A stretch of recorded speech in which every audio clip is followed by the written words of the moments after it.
Baik, Assalamualaikum warahmatullahi wabarakatuh. Jumpa lagi bersama saya Ahmad Hamdani Nasution, dan pastinya masih di channel Ahmad Hamdani.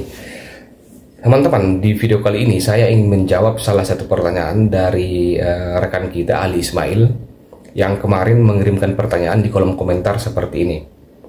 Pak, saya mohon tanya, semoga dijawab dengan detail. Nah, ini akan saya jawab secara detail, dan harapan saya juga sebaliknya ya, Ali Ismail juga agar menonton video ini secara detail sampai selesai dan paham apa yang saya sampaikan dalam video ini. Jadi begini pertanyaan yang diajukan oleh beliau di kolom komentar. Singkat cerita, bapakku sudah membeli tanah. Awalnya bapak ingin mengganti nama atas nama sendiri. Terus bapak menyuruh tetangganya untuk membantu mengganti nama tanah kepemilikannya. Singkat cerita, rumah si tetangga saya ini belum ada kamar mandi di belakang.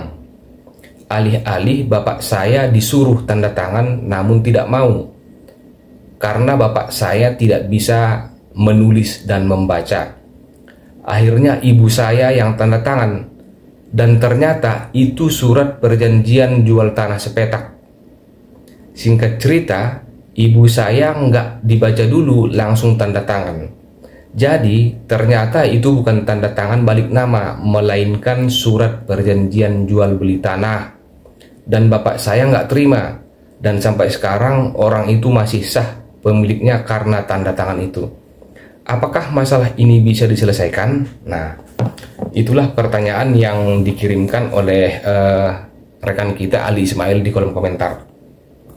Jadi buat rekan Ali Ismail, tolong video ini ditonton sampai selesai agar nggak salah paham dan mengerti apa yang saya sampaikan dalam video ini. Singkatnya begini, bapaknya si Ali Ismail ini membeli sebidang tanah. Jadi karena bapaknya ingin agar surat kepemilikan itu diganti menjadi nama bapaknya, dan bapaknya ini kan nggak bisa membaca dan menulis, maka bapaknya si Ali Ismail ini minta bantuanlah sama tetangganya.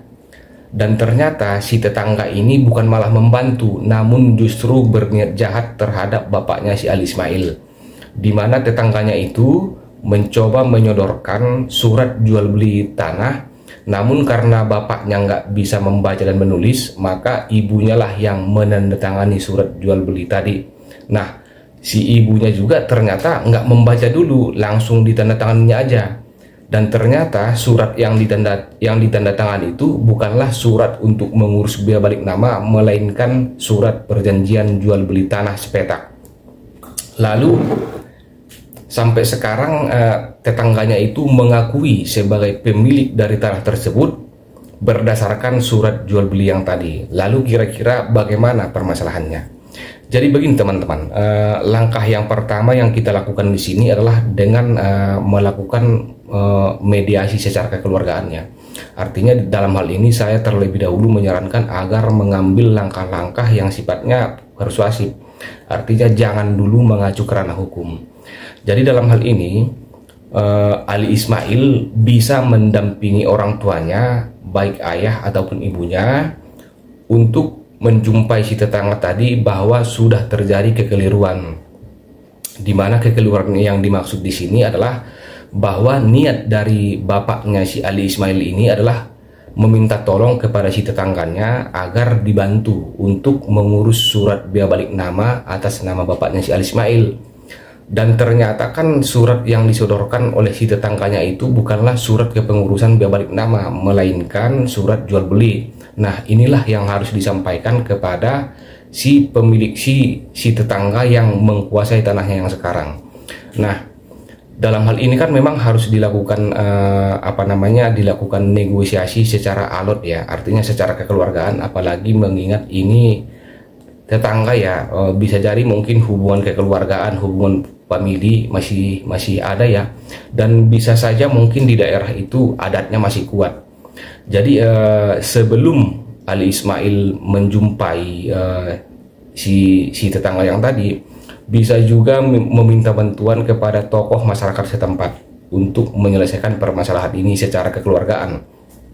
Nah, namun apabila semua upaya-upaya secara kekeluargaan dengan cara melakukan mediasi sudah tidak berhasil lagi, maka langkah satu-satunya yang bisa dilakukan oleh si Ali Ismail ini adalah dengan cara mengajukan gugatan secara perdata ke pengadilan negeri, di mana bapaknya si Ali Ismail ini mengajukan gugatan ke pengadilan negeri, di mana dalam hal ini yang digugat adalah tetangganya. Jadi bapaknya si Ali Ismail bisa menjadikan surat jual beli yang pertama sebagai bukti bahwasannya dia sudah membeli tanah itu. Nah, di satu sisi kan si tetangganya kan mengklaim bahwasannya untuk saat ini dialah pemiliknya karena sudah terjadi jual beli berdasarkan surat yang dibuat tadi kan begitu. Nah, apabila memang secara kekeluargaan sudah tidak bisa untuk diselesaikan, secara adat juga tidak bisa, maka langkah satu-satunya adalah mengajukan gugatan secara perdata ke pengadilan negeri.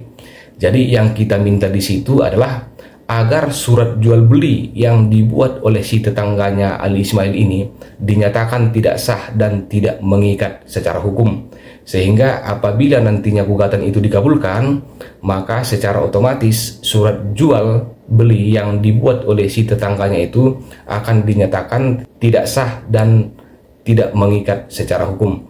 Jadi kira-kira seperti itulah langkah hukum yang bisa kita lakukan dalam menyelesaikan permasalahan hukum seperti yang disampaikan oleh rekan Ali Ismail. Jadi kira-kira seperti itu ya rekan Ali Ismail. Mudah-mudahan video ini ditonton sampai selesai dan bisa mengambil intisari dari apa yang saya sampaikan dalam video ini. Mudah-mudahan apa yang saya sampaikan dapat bermanfaat untuk menambah wawasan dan pengetahuan di bidang hukum. Akhir kata saya mengucapkan Assalamualaikum warahmatullahi wabarakatuh. Sampai jumpa di video saya selanjutnya.